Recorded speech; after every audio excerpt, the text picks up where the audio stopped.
अब चाहिँ हामी म्याटरको बारे स्टडी गर्न गइरहेछौँ। हामीले हाम्रो पहिलो टपिक जुन इम्पोर्टेन्स एन्ड स्कोप छ त्यसको बारेमा हामीले कुरा गरिसक्यौँ है त। अब एटम्स, मोलिकुल्स, रेडिकल्सहरूको बारेमा स्टडी गर्नको लागि सुरुमा हामीले म्याटर भनेको के हो त्यो कुरा बुझ्न जरुरी छ। ठिक छ। अब हामीले आफ्नो वरिपरि धेरै वस्तुहरू देख्छौँ होइन। के हुन्छ त, हाम्रो सेन्स अर्गान्सहरूले अथवा केही कुराहरूले हामीले हेर्न सक्ने, छुन सक्ने, स्मेल गर्न सक्ने, सुन्न सक्ने अथवा स्वाद लिन सक्ने खालको धेरै प्रकारको वस्तुहरू त्यहाँनिर प्रेजेन्ट हुन्छ है। अब त्यस्तो वस्तुहरू जेनरली के हुन्छन् त भन्दा सम स्पेस अकुपाई गरेको हुन्छ र सम मास अकुपाई गर्छ, त्यस्तोलाई हामी म्याटर भन्छौँ। ठिक छ। तपाईँले पढेकै कुरा हो, त्यही भएर मैले खासै यसमा हेरिनँ। Anything that occupies space and has mass. ठिक छ। जेनरली हाम्रो युनिभर्सको कुराहरूमा के हुन्छ त भन्दा एउटा म्याटर हुन्छ, अर्को एनर्जी भन्ने कुरा हुन्छ। ठिक छ। म्याटर भनेपछि के भयो? पदार्थ। एनर्जी भनेपछि ऊर्जा। ऊर्जा र पदार्थ हुन्छ। अब आइन्स्टाइनको रिलेसन हामीलाई थाहा नै छ। पहिले चाहिँ यो म्याटर र एनर्जी भनेको डिफ्रेन्ट कुरा भनिन्थ्यो भने अब पदार्थलाई ऊर्जा बनाउन सकिन्छ अथवा म्याटरलाई इनर्जीमा कन्भर्ट गर्न सकिन्छ, त्यसै गरी ऊर्जालाई पनि पदार्थ बनाउन सकिन्छ। ठिक छ। हो यस्तो कुरा आउँछ। यदि पदार्थ चाहिँ के हो त ऊर्जामा कन्भर्ट हुन सक्छ र ऊर्जालाई यदि फ्रिज गरियो भने होइन, एउटा सर्टेन स्पेसमा राखेर हामीले त्यसलाई मिलाउँछौँ भने त्यो हाम्रो के हुन जान्छ त पदार्थ हुन जान्छ। वैज्ञानिकहरूले पदार्थलाई ऊर्जामा पनि कन्भर्ट गरिसके र ऊर्जालाई पदार्थमा पनि कन्भर्ट गरेर हेरिसकेका छन् है। यो सबै कुराहरू चाहिँ वैज्ञानिकहरूले गरिसकेको काम हो है। अब जुन हाम्रो म्याटर छ, ऊर्जाको कुरा हामी अहिले जेनरली यहाँ स्टडी गर्दैनौँ। म्याटरको कुरा छ। म्याटरलाई हामी दुईवटा क्लासिफिकेसन गर्न सक्छौँ। ठिक छ। दुईवटा क्लासिफिकेसन गर्न सक्छौँ म्याटरको। त्यसमा एउटा हुन्छ फिजिकल क्लासिफिकेसन। फिजिकल क्लासिफिकेसन भन्ने हुन्छ र दोस्रो के गर्न सकिन्छ त हामीले केमिकल क्लासिफिकेसन। यो दुई तरिकाले हामीले के गर्न सक्छौँ त म्याटरलाई क्लासिफाई गर्न सक्छौँ। अब फिजिकल क्लासिफिकेसन भनेको चाहिँ के अनुसार गरिन्छ त भन्दा स्टेट अफ म्याटर अनुसार। म्याटर कुन स्टेटमा छ, कस्तो अवस्थामा छ, त्यो अनुसार के गर्छौँ फिजिकल क्लासिफिकेसन गर्छौँ। र जेनरली हामीले हेर्दाखेरि के हुन्छ त स्टेट अफ म्याटरमा? एउटा सोलिड हुन्छ, अर्को लिक्विड हुन्छ र अर्को के हुन्छ त ग्यास हुन्छ होइन। ठोस, तरल र ग्यास भनिसकेपछि के भयो त ग्यासै हुन्छ नि त होइन। ग्यास भनिसकेपछि के भयो? ठोस, तरल अनि मैले चाहिँ वायु भने वायु, ल वायु भयो। अब सोलिड भनेको जेनरली हामीलाई के थाहा छ भने सोलिडहरू कम्प्याक्ट फर्ममा बसेको हुन्छन्। जस्तै यसको स्ट्रक्चर हेर्ने हो भने यहाँनिर मैले पार्टिकल्सहरू राखेँ है। यो मेरो के भयो? पार्टिकल्सहरू भयो। अब यो पार्टिकल्सहरू एकदमै एकअर्काको नजिक छन् र यिनीहरू बिच के हुन्छ? इन्टरमोलिकुलर फोर्स हुन्छ। एउटाले अर्कोलाई तान्छ, अर्कोले अर्कोलाई तान्छ। यसरी मैले एउटा सर्टेन लिएँ भने यसले यसलाई तान्छ, यसले यसलाई तान्छ। प्रत्येकले एकअर्कामा फोर्स लगाइरहेका हुन्छन्। सोलिडमा के हुन्छ भने पार्टिकल्सहरू एकअर्काको एकदम नजिक भएको कारण र यिनीहरूको इन्टरमोलिकुलर फोर्स एकदमै स्ट्रङ भएको कारण यसको एउटा फाइदा भनेको यहाँनिर के हुन्छ भने डिफाइनाइट सेप हुन्छ, एउटा सर्टेन सेप हुन्छ। जस्तै हाम्रो जगहरू भयो, पानी राख्ने जगहरूको एउटा डिफाइनेट सेप हुन्छ नि। तपाईँले उल्ट्याउनुहोस्, सुल्ट्याउनुहोस्, जे गर्नुहोस् यसको एउटा डिफाइनेट सेप हुन्छ। किन डिफाइनेट सेप हुने हो भन्दा जतातिर मैले राखेँ पनि यिनीहरूको इन्टरमोलिकुलर फोर्सहरू चाहिँ यति स्ट्रङ हुन्छ यिनीहरू एकअर्काभन्दा टाढा जान सक्दैनन्। ठिक छ। यो भयो सलिड। अब जब म यसमा हिट प्रोभाइड गर्छु होइन अथवा यसमा म एनर्जी दिन्छु, यिनीहरू आफ्नो पोजिसनमा मोसनमा हुन्छन्। जहिले पनि यिनीहरू आफ्नो पोजिसनमा चाहिँ मोसनमा हुन्छन्। यिनीहरूको मोसन भनेको चाहिँ भाइब्रेटरी मोसन हुन्छ। भाइब्रेटरी मोसन। भाइब्रेटरी मोसन भनेको एउटा टु एन्ड फ्रो मोसन हो। जस्तै पेन्डुलममा हुन्छ।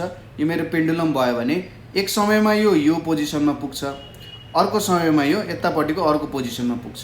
यही मोसनमा जहिले हुन्छ र पोजिसन के हुन्छ? रिपिट हुन्छ। जहिले पनि के हुन्छ? पोजिसन रिपिट हुँदै जान्छ। यहाँ पुग्छ, फेरि यो फर्केर यहीँ आइपुग्छ होइन। यसरी एउटै पोजिसनमा फर्किँदै के हुन्छ? मोसन रिपिट हुन्छ। त्यो ओसिलेटरी भयो। भाइब्रेटरी भनेको यदि ओसिलेसन चाहिँ एकदम फास्ट हुन्छ भने त्यो भाइब्रेटरी मोसन हुन्छ।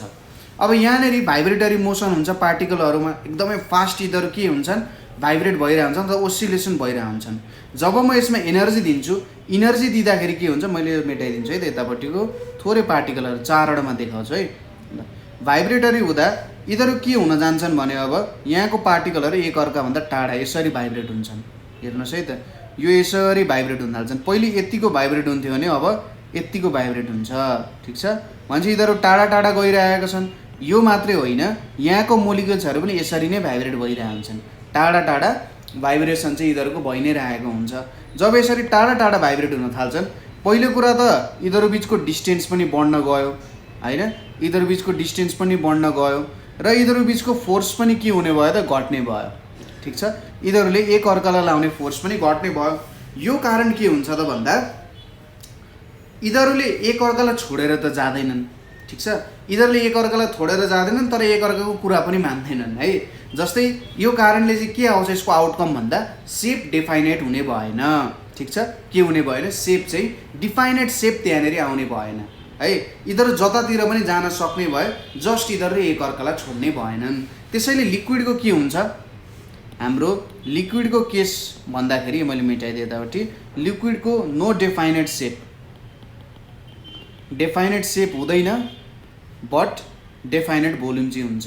ठिक छ, यिनीहरूको डिफाइनेट सेप हुँदैन तर एउटा डिफाइनेट भोल्युम हुन्छ, किनभने एक अर्कालाई छोडेर जाँदैनन्। भोल्युम नै चेन्ज हुनुको मतलब त पार्टिकल्सहरूको नम्बर अनुसार पनि भोल्युम डिटरमाइन हुन्छ। पार्टिकल नै छोडेर जान्छ त भोल्युममा नै चेन्ज हुने भयो नि त होइन, हो त्यो भयो। अब ग्यासमा चाहिँ के हुन्छ भने एक्सट्रिम भाइब्रेसन भयो। एक्सट्रिम भाइब्रेसन भएपछि यिनीहरूको इन्टरमोलिकुलर फोर्सले एक अर्कालाई सँगै राख्न सक्ने भएन। ठिक छ, अब इन्टरमोलिकुलर फोर्सले एक अर्कालाई सँगै राख्न सकेन भनेपछि यिनीहरूको के हुने भयो, no definite shape and volume. यिनीहरूको न डिफाइनेट सेप हुन्छ न एउटा डिफाइनेट भोल्युम हुन्छ। र यो भनेको हाम्रो के भयो त फिजिकल क्लासिफिकेसन भयो। यहाँनिर हामीले ग्यासको कुरा गऱ्यौँ। ठिक छ, यस्तो खालको मोसनहरू त्यहाँनिर भइरहेको हुन्छ। अब यो भाइब्रेटरी मोसनहरूको बारेमा तपाईँले एसएचएममा पढ्नु नै भएको छ है, पढिराख्नु भयो होला। कहीँनिर प्रब्लम भयो भने सोध्न सक्नुहुन्छ। अब नेक्स्टमा जाउँ, हाम्रो अलिकति धेरै ठुलो क्लासिफिकेसन छ, त्यो भनेको हाम्रो केमिकल क्लासिफिकेसन हुन्छ। ठिक छ, अब केमिकल क्लासिफिकेसन भनेको चाहिँ कम्पोजिसन अनुसार गर्छौँ हामी। ठिक छ, कम्पोजिसन अफ म्याटर। अघि म्याटर कस्तो अवस्थामा थियो त्यो अनुसार क्लासिफाई गर्दा फिजिकल भयो भने कम्पोजिसन भनेको चाहिँ बनावट, कस्तो बनावट छ भन्ने कुरा हुन्छ है। जेनरली केमिकल क्लासिफिकेसनमा दुईवटा मेन सब हेडिङ्सहरू आउँछ। एउटा हुन्छ प्योर सब्सटेन्स, प्योर सब्सटेन्स हुन्छ र दोस्रो हुन्छ इम्प्योर सब्सटेन्स। ठिक छ, प्योर सब्सटेन्स र इम्प्योर सब्सटेन्स भनेर हुन्छ। अब प्योर सब्सटेन्समा के हुन्छ, सेम टाइप अफ एटम्स र मोलिक्युल्स। ठिक छ, same type of atoms or मोलिक्युल्सले यदि बनिएको छ भने त्यो हाम्रो प्योर सब्सटेन्स हुन्छ। ठिक छ, सेम टाइप एकै प्रकारको। जस्तै हाम्रो गोल्डमा त एकै प्रकारको गोल्डको एटम्सहरू हुन्छ। त्यसै गरी मर्करी भयो अथवा सिल्भर भयो, प्ल्याटिनम भयो होइन, आइरन भयो हो। यस्तो कुरा गऱ्यौँ भने यो त एक प्रकारको एटम्स अर मोलिक्युल्स, अथवा सपोज वाटर, प्योर वाटरको कुरा गऱ्यौँ, प्योर वाटरको कुरा गऱ्यौँ भने यहाँनिर H2O मोलिक्युल्सहरू मात्रै हुन्छ। त्यही भएर यो एउटा प्योर सब्सटेन्स हुने भयो, किनभने एकै प्रकारको मोलिक्युल्सहरू मात्रै प्रेजेन्ट हुन्छ होइन।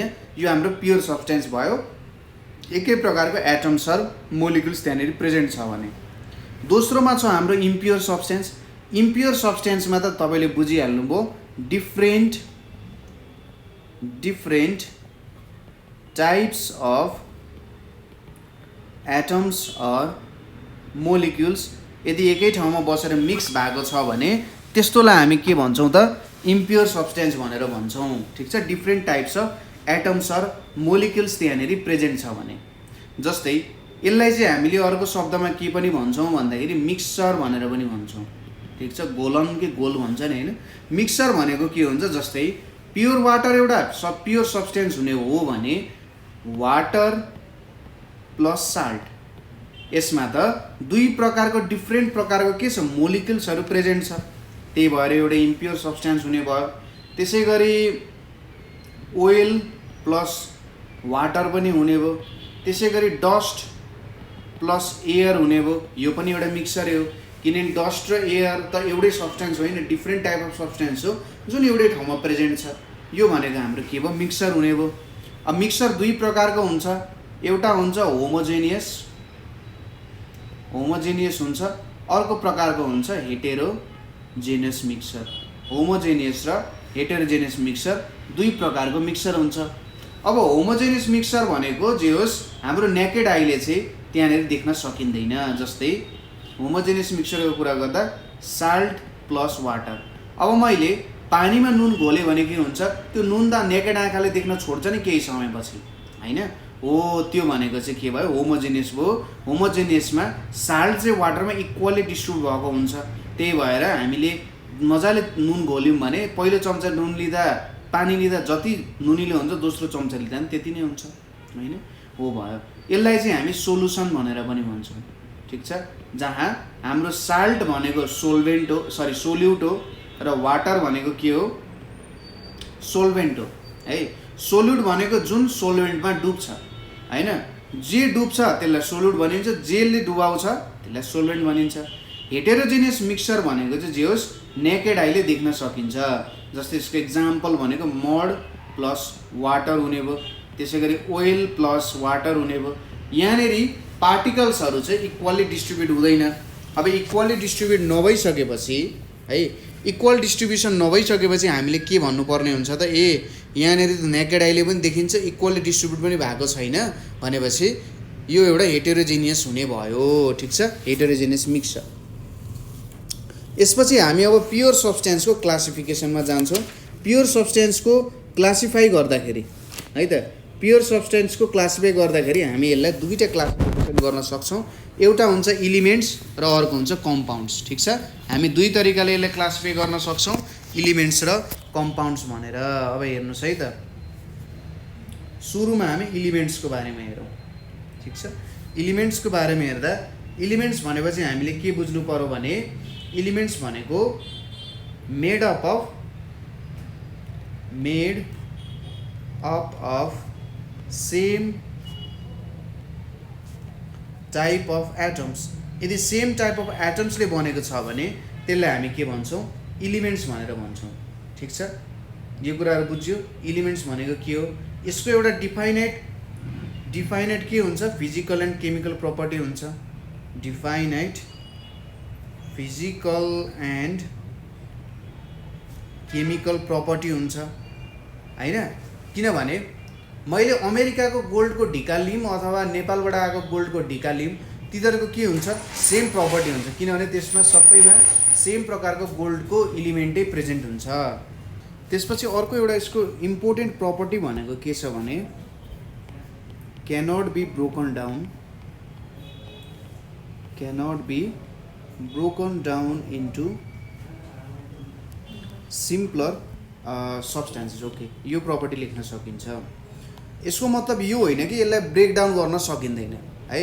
गोल्डको जुन एटम छ जसले गोल्डको प्रपर्टी निकाल्छ त्यसलाई ब्रेकडाउन गर्न सकिन्छ, तर यदि हामीले त्यसलाई ब्रेकडाउन गऱ्यौँ भने के हुन जान्छ त, त्यो गोल्ड रहँदैन। जस्तै इलिमेन्टको सबैभन्दा सानो युनिट भनेको के हुन्छ एटम्सहरू हुन्छ है। अणुहरू भनेको इलिमेन्टको सबैभन्दा सानो युनिट हो, त्यति बेलासम्म त्यसले इलिमेन्टको प्रपर्टी देखाउँछ। तर अब एटम्सलाई नै हामीले तोडिदिउँ भने त त्यो इलिमेन्ट त्यो रहँदैन, त्यो डिफ्रेन्टमा कन्भर्ट हुन जान्छ, जसको केमिकल फिजिकल प्रपर्टीहरू डिफ्रेन्ट हुन जान्छ। त्यही भएर अरू सब्सटेन्सेसहरूमा ब्रेकडाउन गर्न सकिँदैन एटोमिक लेभलमा जाने हो भने। अब गोल्डको ठुलो ढिका छ, सुनको ढिका छ, त्यसलाई तपाईँले काट्नु भएन, त्यो सुनेर रहन्छ, फेरि त्यसलाई सानो बनाउँदै जानु एटोमिक लेभलसम्म त्यो एकै खालको हुन्छ। तर अब एटम नै फुटाइसकेपछि त्यो डिफ्रेन्ट हुन जान्छ है त। यो कुराहरू चाहिँ इलिमेन्ट्सको भयो। अब इलिमेन्ट्सहरू हामीले भेटेको इलिमेन्ट्सहरूमा लगभग कति 116वटा इलिमेन्ट्स छ होला होइन। जम्मै हामीले भेटेको इलिमेन्ट्सहरूमा चाहिँ के छ त 116 वटा इलिमेन्ट्सहरू हुनुपर्ने हो, जहाँनेर चाहिँ 92 वटा इलिमेन्ट्सहरू के हुन्छ, 92 वटा इलिमेन्ट्सहरू तपाईँको भन्नुहुन्छ भने न्याचुरल हुन्छ है। 116 वटामा 92 इलिमेन्ट्सहरू के छ, न्याचुरल छन्। र कति बाँकी रह्यो त अब यहाँनिर भन्दा 24 है, 24 वटा चाहिँ आर्टिफिसियल। न्याचुरल भनेको हामीले वरिपरि देख्न सक्छौँ, वरिपरि नदेखे पनि जे होस् त्यो चाहिँ नेचुरली एक्जिस्टिङ कुरा नै भयो। आर्टिफिसियल भनिसकेपछि कस्तो भयो त, त्यो चाहिँ ल्याबोरेटरीहरूमा बनाइएको हो। जेनरली आर्टिफिसियल इलिमेन्ट्सहरू रेडियो एक्टिभ इलिमेन्ट्सहरू हुन्छन् है, रेडियो एक्टिभ इलिमेन्ट्सहरू यहाँनिर प्रेजेन्ट हुन्छन्, ठिक छ, आर्टिफिसियल। यसपछि अब इलिमेन्ट्सहरूलाई पनि अझै क्लासिफाई गर्न सकिन्छ। इलिमेन्ट्सहरूलाई क्लासिफाई गर्दा यसलाई 3 विभाजनमा क्लासिफिकेसन गरिन्छ अथवा 3 वटा डिभिजन राखिन्छ है। यसको लागि हामीले पिरियडिक टेबल स्टडी गऱ्यो भने अझै राम्रो हुन्छ, किनभने पिरियडिक टेबलमा इलिमेन्ट्सहरूलाई नै कुनलाई कता राख्दाखेरि चाहिँ राम्रो हुन्छ भनेर पिरियडिक टेबल बनाएको। र पिरियडिक टेबलमा राख्दा 3 तरिकाले विभाजन गर्न सकिन्छ। एउटा हुन्छ मेटल्स, फलामहरू, अर्को हुन्छ नन मेटल्स, प्लास्टिकहरू हैन, मेटोलोइड्स हुन्छन्। मेटोलोइड्स भनिसकेपछि फलाम प्लास्टिक के हो, दुइटै नै हुने भयो हैन, जे होस् दुइटैको प्रपर्टी राख्ने भयो। यसको बारेमा मैले धेरै एक्सप्लेन गरिराख्नुपर्ने जरुरत त छैन होला, किनभने हामीले 6, 7, 8, 9, 10 देखि आएको हो। यो च्याप्टरै एउटा जेनरल रिभ्यू हो, तर केही समयपछि अलिकति नयाँ कुराहरू पनि आउँछ है त। मेटल्स भनिसकेपछि कस्तो भयो त, यसलाई 2 तरिकाले डिफाइन गर्न सकियो। मेटल्सलाई हामीले 2 तरिकाले डिफाइन गर्न सक्छौँ। के तरिका होला त, हामीले पहिले पनि हेरिसकेका छौँ मेटल्सलाई डिफाइन गर्ने तरिका। एउटा भनेको मेटल्सहरूको के हुन्छ, good conductor of hit and electricity, good conductor of hit and electricity भयो, यो भयो। दोस्रो नन मेटल्स भनेको के हो, bad conductor of hit and electricity भनेको नन मेटल्सहरू भयो। मेटोलोइड्सहरू भनेको चाहिँ कस्तो भयो भन्दाखेरि नाइदर गुड नर ब्याड के, अब यो दुइटै हुन्छ यसको प्रपर्टी। जसले हिट एन्ड इलेक्ट्रिसिटी कन्डक्ट गर्छ, मेटल्स जस्तो गर्दैन, तर नन मेटल्स जस्तो अल्छी पनि हुँदैन, थोरै थोरै कन्डक्ट गर्छ। अब अर्को तरिकाले यसलाई डिफाइन गर्दाखेरि के हुन्छ भन्दा मेटल्सहरूलाई इलेक्ट्रोपोजिटिभ भनिन्छ, इलेक्ट्रोपोजिटिभ भनेर भनिन्छ। नन मेटल्सहरूलाई इलेक्ट्रोनेगेटिभ भनेर भनिन्छ, ठिक छ। अब इलेक्ट्रोपोजिटिभ भनेको के भयो भन्दा दे लुज इलेक्ट्रोन। इलेक्ट्रोपोजिटिभ भनिसकेपछि के भयो, पोजिटिभ चार्ज हुनु पर्यो। अब हामीले सानो क्लासहरूमा क्लास 8, 9, 10 मा के पढाएको थियौँ भन्दाखेरि प्रोटोनले चार्ज लुज गर्दैन, चार्ज लुज अथवा गेन गर्ने भनेको इलेक्ट्रोनले हो। सुरुमा के हुन्छ भने प्रोटोन र इलेक्ट्रोनको नम्बर सेम हुन्छ हैन, प्रोटोन र इलेक्ट्रोनको नम्बर सेम हुन्छ। तर अब केमिकल रियाक्सन गर्दाखेरि इलेक्ट्रोनको नम्बरमा चेन्ज आउँछ। कुनै बेला इलेक्ट्रोन लुज गर्ला हैन, 4 भन्दा कम छ भने जेनरली इलेक्ट्रोन लुज हुन्छ, 4 भन्दा ज्यादा छ भने इलेक्ट्रोन गेन हुन्छ हैन। त्यही भएर जो प्रत्येक इलिमेन्टले आफ्नो बाहिर 8 वटा अथवा 2टा राख्न खोजिरहेको हुन्छ, त्यो प्रपर्टी हो। बिस्तारै हामी त्यसमा पनि आउँछौँ, फर्किन्छौँ, पछि हामी स्टडी गर्छौँ यो एटोमिक स्ट्रक्चरहरू पढ्दा है। जेनरली 8 वटा हुन चाहन्छ। हामीले के पढाएको थियौँ, बोर प्युरी रुल भनेर पढाएको थियौँ नि हैन, 2n² रुल हो, त्यो रुल हो। अब they lose electron, electron lose गरिसकेपछि प्रोटोनको नम्बर ज्यादा हुने भयो, तिनीहरू इलेक्ट्रोपोजिटिभ हुने भए। इलेक्ट्रोनेगेटिभ भनेपछि दे गेन इलेक्ट्रोन, यिनीहरूले चाहिँ के गर्ने रहेछ, इलेक्ट्रोन गेन गर्ने रहेछन्। इलेक्ट्रोन गेन गरिसकेपछि त पोजिटिभ चार्ज भन्दा नेगेटिभ चार्ज ज्यादा भयो, त्यही भएर यिनीहरूलाई इलेक्ट्रोनेगेटिभ भनेर पनि भनिन्छ। अब यसको इक्जाम्पलहरू तपाईँले हेरेर लेख्न सक्नुहुन्छ है त। अब मेटलको इक्जाम्पल तपाईँलाई थाहा छँदैछ, copper, silver, gold, aluminium, iron, lead, nickel, chromium, mercury भयो। नन मेटल्सहरू भनेको लगभग सबै ग्यासेसहरू नन मेटल्सहरू नै, हाइड्रोजन, हिलियम, लिथियम, बेरिलियम भन्नेहरू। मेटलोइड्स भनेको के पर्ने भयो त यहाँनिर, आर्सेनिक भयो हैन, एन्टिमोनी, आर्सेनिक, एन्टिमोनी, बिस्मथ, यिनीहरू सबै के भयो त मेटलोइड्सहरू भयो है त। ठिक छ, यो कुरा बुझियो ल। अब हामीले इलिमेन्ट्सको बारेमा हेऱ्यौँ, अब हामी हेरौँ कम्पाउन्ड्सहरूको बारेमा। के हुन्छ त अब कम्पाउन्ड्समा, कम्पाउन्ड्स भनेको के हो, कम्पाउन्ड्स पनि एक प्रकारको प्योर सब्स्टेन्स हो, यो पनि प्योर सब्स्टेन्स हो जसमा चाहिँ के हुन्छ भन्दा combination of two or more elements, combination of two or more elements and अर्को के भन्न सकिन्छ, अर्को तरिकाले ल यसलाई नै बुझौँ, and combined in defined proportion by weight भनौँ है, combined in definite proportion by weight भनेर भनौँ। ठिक छ। अब यो भनेको के हुन्छ त भन्दा जस्तै अब अघि हामीले भन्यौँ, म आफ्नो एउटा कन्फ्युजनको कुरा गर्छु, मलाई पनि केमिस्ट्री पढ्दाखेरि सुरुमा कन्फ्युज भएको कुरा, जस्तै हामीले प्योर सब्स्टेन्सलाई डिफाइन गऱ्यौँ, इम्प्योर सब्स्टेन्सलाई हामीले के भन्यौँ, दुई अथवा दुईभन्दा ज्यादा इलिमेन्ट्सहरू सब्स्टेन्सेसहरू मिलेर बनेको होइन। अब फेरि यहाँनिर भन्दैछु कि मैले टू अर मोर इलिमेन्ट्सहरू मिक्स भएको छ भनेर होइन। जेनरली कस्तो हुन्छ भने कम्पाउन्ड्सको कुरा गर्दाखेरि यिनीहरूलाई प्योर सब्स्टेन्स भन्नुको कारण के हो भन्दा यिनीहरू चाहिँ जुन फर्ममा हुन्छन् त्यो फर्मलाई डिभाइड गर्यो भने त्यसले नयाँ सब्स्टेन्सेसहरू अथवा नयाँ एलिमेन्ट्सहरू दिन्छ, त्यो कारण हो। र डिफाइनेड प्रपोर्सनमा वेटमा मात्रै मिक्स हुन्छ, डिफ्रेन्ट प्रपोर्सनमा मिक्स भयो भने हुँदैन। जस्तै एउटा सिम्पल इक्जाम्पल लिउँ, तपाईँहरूले देखेको H2O। अब H2O मा के छ, हाइड्रोजन छ अनि अक्सिजन छ होइन। हाइड्रोजन र अक्सिजन दुईवटा कुराहरू छ। अब यो हाइड्रोजन आफ्नो छुट्टै प्रपर्टी छ, अक्सिजनको आफ्नो छुट्टै प्रपर्टी छ है।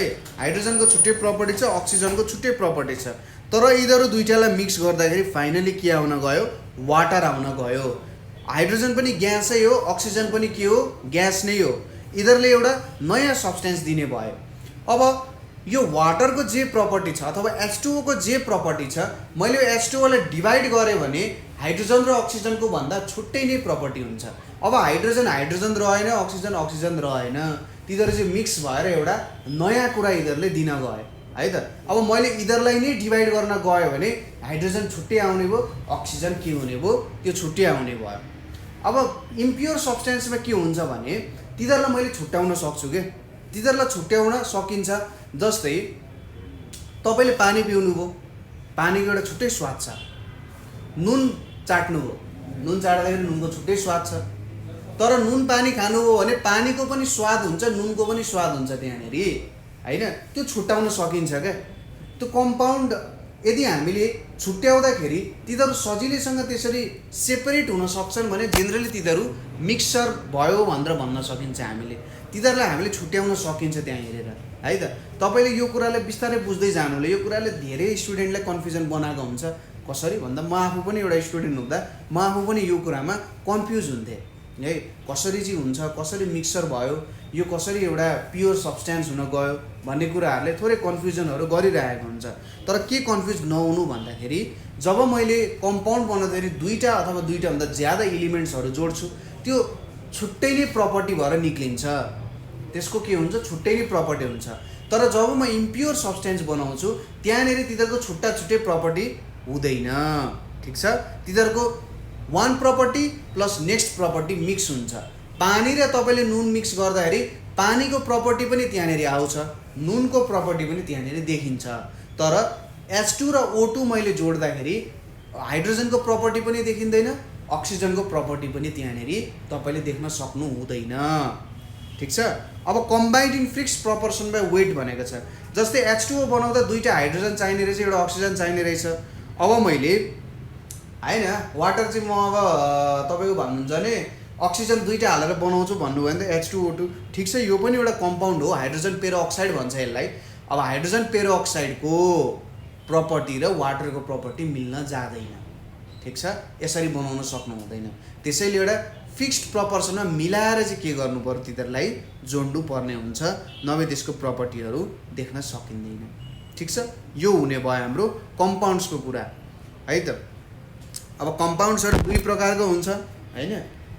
केमिस्ट्री धेरै भास्ट सब्जेक्ट छ है त, पढ्दै जाने हो भने धेरै नै भास्ट छ। अलिकति अप्ठ्यारो सब्जेक्ट पनि छ, रियल ट्रुथ कुरा गर्दाखेरि अप्ठ्यारो पनि छ। तर तपाईँले अलिकति धेरै मेहनत गर्नुभयो भने यो आफैमा सजिलो सब्जेक्ट पनि हुन जान्छ। केमिस्ट्री किन जेनरल स्टुडेन्टहरूलाई अलिकति गाह्रो लाग्छ भने फिजिकल केमिस्ट्रीमा धेरै प्रब्लम हुँदैन, इनअर्ग्यानिक र अर्ग्यानिकमा हुन्छ, किनभने रट्नुपर्ने कुरा धेरै हुन्छ हैन। अब म्याथको फर्मुला थोडी नै हो डेरिभेसन गर्ने खालको, होइन नि, त्यहाँ त हामीले धेरै कुरा रट्नुपर्ने हुन्छ। अब रट्नुपर्ने र धेरै कुरा रट्नुपर्ने फर्मुला रट्नु परेपछि स्टुडेन्टलाई धेरै प्रब्लम हुन जान्छ, किनभने अरे यार यो पनि मिल्छ जस्तो लाग्छ, यो पनि मिल्छ जस्तो लाग्छ है। अब वाटर भनेको H2O थियो, सरले त एकचोटि H2O2 पनि लेखे जस्तो लाग्छ, के को लागि थियो, र यस्तो एउटा जेनरल कुराहरूमा स्टुडेन्टलाई प्रब्लम हुनसक्छ, नभए केमिस्ट्री गाह्रो चाहिँ हुँदैन है। अर्ग्यानिक सब्सटेन्स भनेपछि अब अर्ग्यानिक छ अनि इनअर्ग्यानिक छ है। अर्ग्यानिक भनेको जेनरली लिभिङ थिङ्सहरूमा प्रेजेन्ट हुने कम्पाउन्ड्सहरूलाई चाहिँ अर्ग्यानिक कम्पाउन्ड्स भनेर भन्न सकिन्छ है। अर्ग्यानिक कम्पाउन्ड्स भनेको धेरैवटा एलिमेन्टहरू मिलेर बनिरहेको हुन्छ। लिभिङ यिनीहरू केले बनाएको हुन्छ भन्दाखेरि कार्बन एन्ड हाइड्रोजन यिनीहरूमा जसरी भए पनि प्रेजेन्ट हुनै पर्यो है। अर्ग्यानिक कम्पाउन्ड्स बनाउनको लागि कार्बन हाइड्रोजन भएन भने अर्ग्यानिक कम्पाउन्ड्स बन्न सक्दैन। कार्बन हाइड्रोजनसँग अरू कुराहरू पनि जोडिएर आउन सक्छ, जस्तै अक्सिजन भयो हैन, किटोन भयो, अमाइन भयो, यस्तो कुराहरू जोडिएर आउँछ। OH भयो, हाइड्रोक्साइडहरू भयो, यस्तो कुराहरू हैन, अनि NH2हरू हो, त्यस्तो कुराहरू जोडिएर आउँछ। तिनीहरूले डिफ्रेन्ट टाइप्स अफ कम्पाउन्ड्सहरू बन्छन्, यसको बारेमा हामी पछि स्टडी गर्छौँ। इनअर्ग्यानिक भनिसकेपछि जेनरली नन लिभिङ थिङ्स भनेर भन्न सकिन्छ, नन लिभिङ थिङ्स भनेर भन्न सकिन्छ, अथवा मिनरल सोर्सेसहरू भनेपछि सोडियम क्लोराइडहरू भयो, सल्फ्युरिक एसिडहरू भयो, क्याल्सियम कार्बोनेट, क्याल्सियम हाइड्रोक्साइड हो, यस्तो कुराहरू हामीले जुन जेनरल रूपमा वरिपरि देखिरहेको हुन्छ, जुन लिभिङ थिङ्स होइन, त्यस्तो चाहिँ इनअर्ग्यानिक कम्पाउन्ड्सहरू हुने भयो है त। नेक्स्टमा छ हाम्रो एटम्स एन्ड मोलिक्युल्स भनेर छ, एटम्स एन्ड मोलिक्युल्स भनेर छ। अब एटम्स भनेको के हो त? एटम्स भनेको स्मलेस्ट पार्टिकल अथवा स्मलेस्ट पार्ट पनि भन्न सकिन्छ, smallest particles of an element which may or may not exist independently, which may or may not exist independently। ठिक छ, कुनै पनि एलिमेन्टको सबैभन्दा स्मलेस्ट पार्ट, अघि पनि हामीले कुरा गरिसक्यौँ, कुनै पनि एलिमेन्टको सबैभन्दा स्मलेस्ट पार्ट जुन चाहिँ अब यहाँनिर नेक्स्ट कुरा थपिएको भनेको के छ त, which may or may not exist independently. यो सेन्टेन्सले के भन्न खोजिरहेछ भने एटम्सहरू एक्लै पनि एक्जिस्ट हुन सक्छन्, जस्तै हिलियम भयो, अनि इनर्ट ग्यासेसहरू जेनरली हिलियम भयो, नियोन भयो हैन, यस्तो एलिमेन्ट्सहरूलाई अरूसँग जोडिएर बस्नु पर्दैन। तर हाइड्रोजन एक्लै बस्न सक्दैन, अक्सिजन एक्लै बस्न सक्दैन, नाइट्रोजन एक्लै बस्न सक्दैन, अनि अर्को के हुन्छ, हाइड्रोजन, अक्सिजन, नाइट्रोजन, त्यसै गरी फ्लोरिन भयो, त्यसै गरी मर्करी एक्लै बस्न सक्छ, मर्करीलाई Ag भन्ने लेखिन्छ, तर यो पनि एक्लै बस्दैन, फ्लोरिन पनि एक्लै बस्न सक्दैन हैन। हो यस्तो कुराहरू चाहिँ एक्लै एक्जिस्ट गर्न सक्दैन। एक्लै किन एक्जिस्ट गर्न सक्दैन भने कुनै पनि एलिमेन्ट्सहरू आफू इक्विलिब्रियममा बस्न चाहन्छ, सबै अब्जेक्ट्सहरू इक्विलिब्रियममा बस्न चाहन्छ। अब इक्विलिब्रियममा बस्नको लागि त यिनीहरूले के गर्नुपर्ने हुन्छ भन्दा आफ्नो इनर्जीले एउटा सर्टेन स्टेटमा पुर्याउनु पर्ने हुन्छ। इनर्जीलाई सर्टेन स्टेटमा पुर्याउनको लागि अब कुनै बेला इनर्जी बढाउनु पर्ने हुनसक्छ, कुनै बेला घटाउनु पर्ने हुनसक्छ। अब इनर्जीलाई त्यो ब्यालेन्समा पुर्याउनको लागि यिनीहरूले अरूसँग कम्बाइन हुन्छन्, कम्बाइन हुँदाखेरि त्यो इनर्जी ब्यालेन्समा आएको कारण यिनीहरू के हुन्छन् त त्यति बेला एउटा मोलिक्युलको फर्मेटमा कन्भर्ट हुन्छन् है त। इन्डिपेन्डेन्ट एक्जिस्टेन्स नहुनुको मतलब कोही न कोहीसँग जोडिएर बस्नु नै पर्ने हुन्छ। ठिक छ, एटम्सहरूमा जेनरली तीनवटा कुराहरू हुन्छ। यो सुरुमा एउटा न्युक्लियस भयो अरे है त, न्युक्लियसभित्र के हुनसक्छ, सपोज यो एउटा हाम्रो यहाँनिर आइपुग्यो हैन, यो एउटा भयो, यहाँनिर अर्को आउन गयो होला, यसरी हाम्रो आयो होला, अर्को यसरी यहाँनिर आउन सक्छ।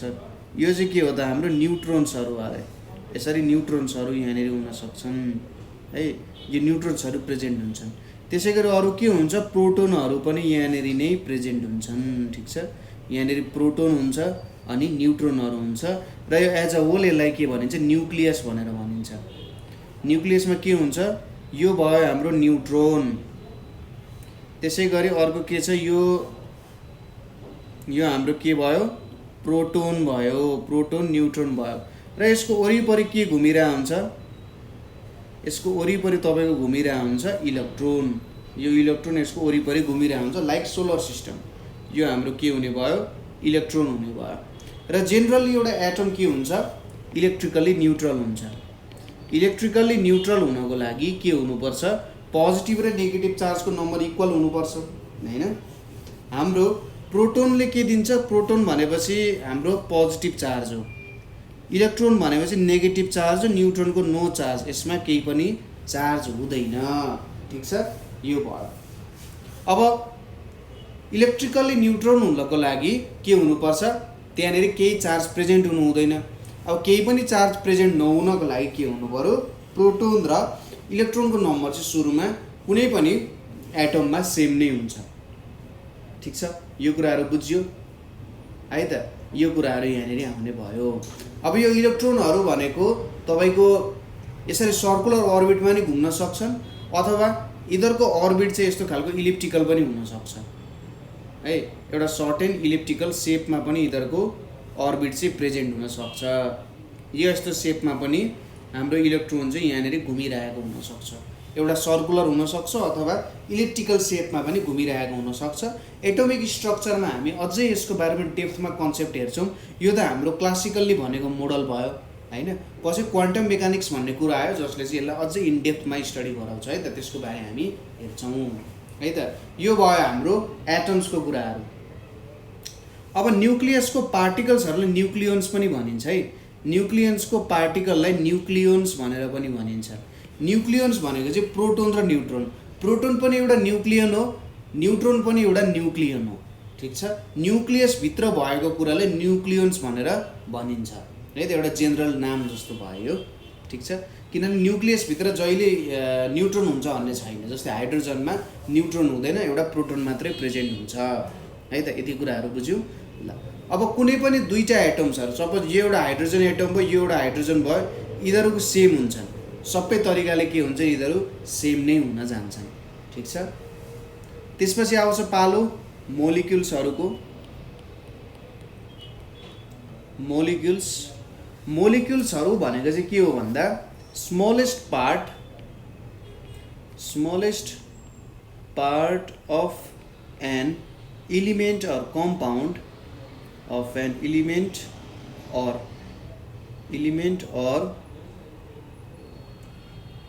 compound that can exist in free state,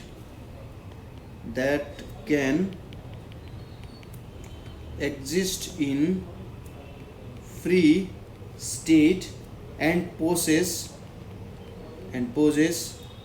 all properties of the element or compound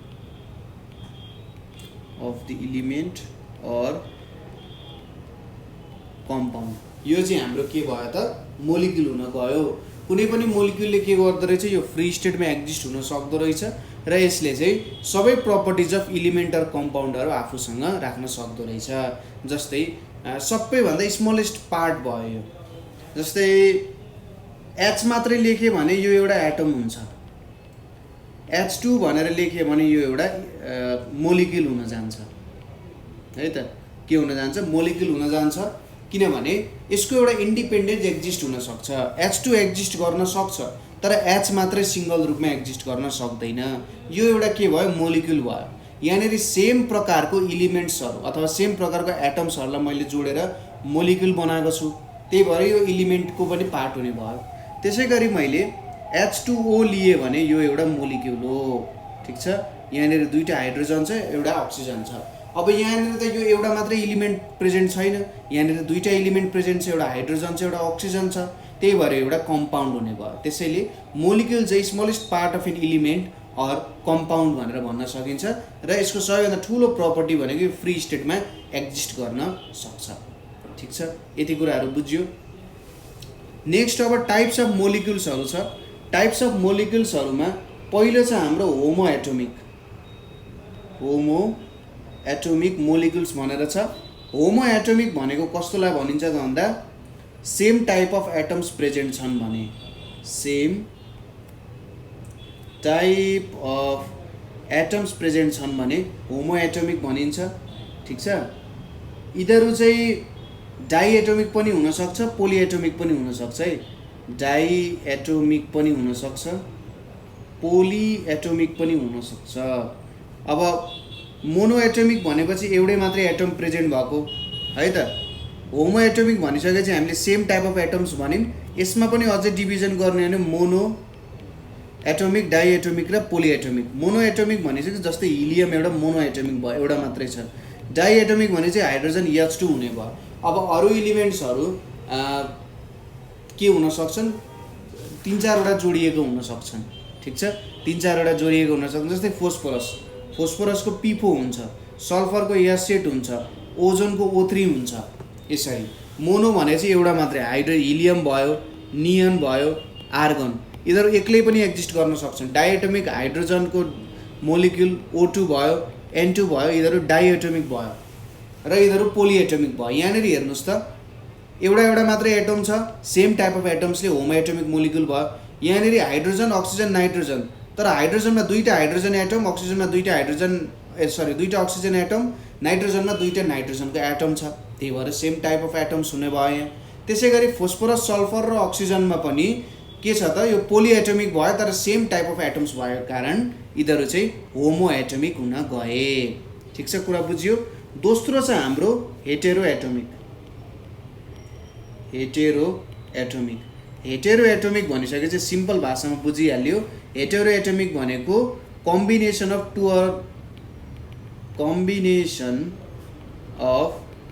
two or more atoms of different elements। ठिक छ, combination of 2 or more atoms of different elements लाई हामी के भन्छौँ त, हेटेरो एटोमिक भनेर भन्छौँ। अब पहिले एकै प्रकारको इलिमेन्ट्सको एटमहरू जोइन हुन्थ्यो, अब डिफ्रेन्ट। जस्तै H2O हेटेरो एटोमिक भयो किनभने हाइड्रोजन र अक्सिजन जोडिएको छ। त्यसै गरी हाइड्रोक्लोरिक एसिडमा के छ, एउटा H छ, एउटा C छ, Cl छ, क्लोरिन छ, हाइड्रोजन र क्लोरिन छ, 2टा डिफ्रेन्ट इलिमेन्ट्सहरू भयो यहाँ। त्यसै गरी H2SO4 मा के छ, हाइड्रोजन छ, सल्फर छ अनि अक्सिजन छ। 3वटा कुराहरू छ यहाँनिर हैन। त्यही भएर यस्तो यहाँनिर आउने भयो। यिनीहरू चाहिँ हेटेरो एटोमिक भयो है त। HCl भनेको डाइएटोमिक भयो किनभने 2टा एटम छ यहाँ।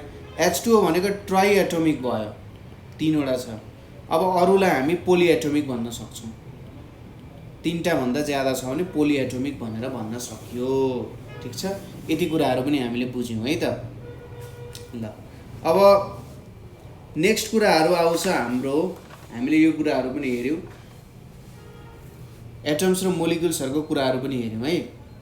अब रेडिकल्स, भ्यालेन्सी, मोलिकुलर फर्मुला अनि इम्पेरिकल फर्मुलाहरूको कुरा पढ्न बाँकी छ है त। ठिक छ, यहाँसम्म कुनै ठाउँमा बुझ्नु भएको छैन भने सोध्न सक्नुहुन्छ है।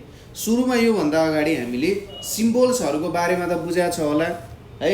सिम्बोल्सहरू किन बनाइयो, सिम्बोल्सहरू बनाउनुको कारण भनेको अब सबै इलिमेन्टहरूको फुल नाम लेख्दै जाने भन्दा धेरै घाटा हुनसक्छ होइन, पेपर पनि धेरै खाने भयो, लेख्न पनि समय लाग्ने भयो।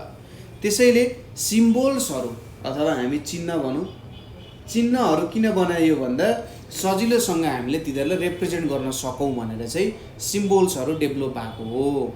ठिक छ, के गरे हो त, सजिलोसँग चिन्न सकियोस् भनेर चिन्हहरू बनाइएको हो है। जस्तै अब चिन्हहरू कसरी राख्न सकिन्छ, यो चिन्हहरूको काम चाहिँ जिन्स ज्याकोब बर्जिलियस भन्ने मान्छेले बनाएको हो है। जिन्स ज्याकोब बर्जिलियसले चाहिँ इलिमेन्ट्सहरूको नाम दिएको, उसले चाहिँ ल्याटिनबाट, ग्रिकबाट, इङ्ग्लिसबाट, जर्मनबाट, फ्रेन्च टर्म्सहरूबाट लिएको हो र त्यहाँबाट उसले चाहिँ यो सिम्बोल्सहरूको नेमिङ त्यहाँबाट स्टार्ट गरेका थिए है। अब के चाहिँ प्रचलित छ, कसरी नेमिङ गर्ने गरिएको छ भन्दा पहिलो भनेको के त, इनिसियल लेटर अफ